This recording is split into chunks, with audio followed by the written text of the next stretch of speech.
What's up, everybody? Welcome to IGN Game Scoop. I'm your host, Damon Hatfield. Joining me this week is Justin Davis, Scoop. Sam Claiborne, Scoop. and Philip Mewson is returning once again. What's up? Welcome back.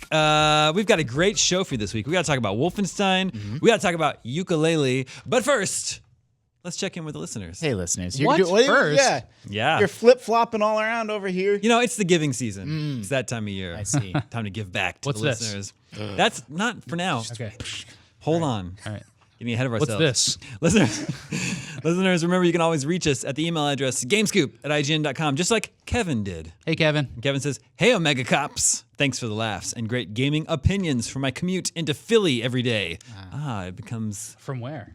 clear. You make it much more joyful. From Seattle. Short for Philadelphia. Here's my question. Geography joke. Here's my question.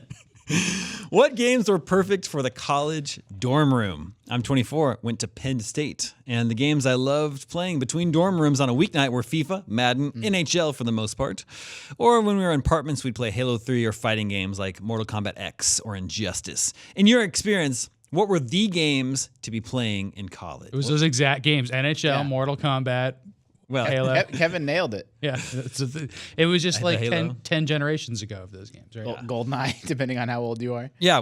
So if you're as old as I am, I entered college in 1996, and Super Mario Brothers, or just Super Mario 64, was that was a big game. It actually helped me make friends in college because like that game was a really big deal at the time. It was groundbreaking. It was unbelievable to people. It was many people's first experience into 3D games. Did you live in a dorm? Yeah, I was in the dorm, and I was the only one that had a 64 and Mario 64. And did you have like a tiny television in your dorm room? Yep, I had a tiny little. That was up in the top of my closet. Yeah. So we'd sit like on the floor on beanbags and play Mario 64, and everybody thought. But people would come by your dorm room and Yeah. say like, "Can I see the game?" Yeah, exactly. Wow. Like I said, it was great for meeting people in college. Yeah, for sure. I would say that in general, the Nintendo 64 was an awesome system to have yeah. in college. Yeah. From GoldenEye. Yep. because it had 4 players Yeah. possible. Four which players, we- yeah. Before Big that, deal. you had to buy something. You know, that was a nice thing to have. And Perfect Dark was an even bigger game with me and my friends than yeah. GoldenEye was. I would say like that period, the 64-bit period was probably the golden age of local co-op because like the NES had 2 players, but with the N64 made 4 players commonplace. And then when I got the PlayStation 2, there were lots of games that were really fun to play in dorm rooms, just like Tomb Raider, because it was like a really big new third 3D adventure game that was still seemed very novel to people at the time. Was that for the first Tomb Raider? Like Yeah, back like in the first PlayStation Tomb 1? Raider. Obviously not multiplayer, but it's a fun. No, but like it's there's just like crowd fun like to- games like. Didn't you tell me that your wife likes to watch you play like Resident Evil and certain Exactly. stuff like Yeah. that? That stuff. In Tomb Raider, we would like all take turns playing. Play until you die, then pass the controller. Oh yeah, because there were like save points and dying. You could die over and over again. The Mario 64 is like that too, right? Yeah. It's like if you fail, Kicks you you get out, kicked out of the level and you have to start again. Yeah. There are like so many great couch co-op games, even just modern games that you can get now and like play in college. Like for instance, Mario Kart 8 Deluxe, like Mario Kart. Still Mario Kart. Yeah, has Still always been a classic like couch co-op game. For me, I played a ton of that with my friends, like Mm-hmm. split screen and stuff like that.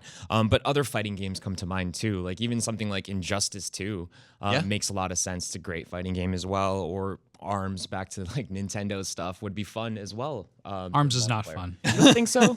I like ARMS when I'm playing it next to somebody, like playing it online As a or fighting playing game. it by That makes myself. total sense. Yeah. It's just a single player one. But like that's what I'm thinking is That's a just good way point. more like like when you're next to somebody. One person gets so much better at ARMS so fast that like I guess that's all fighting games. Yeah, it's usually not me, that person. Yeah, was- yeah, same. That's what makes it frustrating. I was obviously many years out of college, but Nidhogg, I suspect, would have been a good. Yeah, that's a good you one. know, like just the way the tug and push and pull of that game feels like it would have been a great fit for that. You know, I've played towards the end of my college days a lot. That's still around a lot as party games, and like Mario Party was so big because Mario Party is different and like not encouraging the use of drugs or alcohol, but like when you're drinking and playing Mario Party, it is more fun, right? Because it's like a simple game. Plus, you're not going to like get worse at it because like It doesn't it's luck require like a based. fighting game like Injustice. Yeah, it's great. Sit and Yeah. focus on the game and compete. But Mario Party, like you can leave, you can walk up and leave and come back and then still Exactly. pick the game back and up. so and play. when friends were over and maybe we were,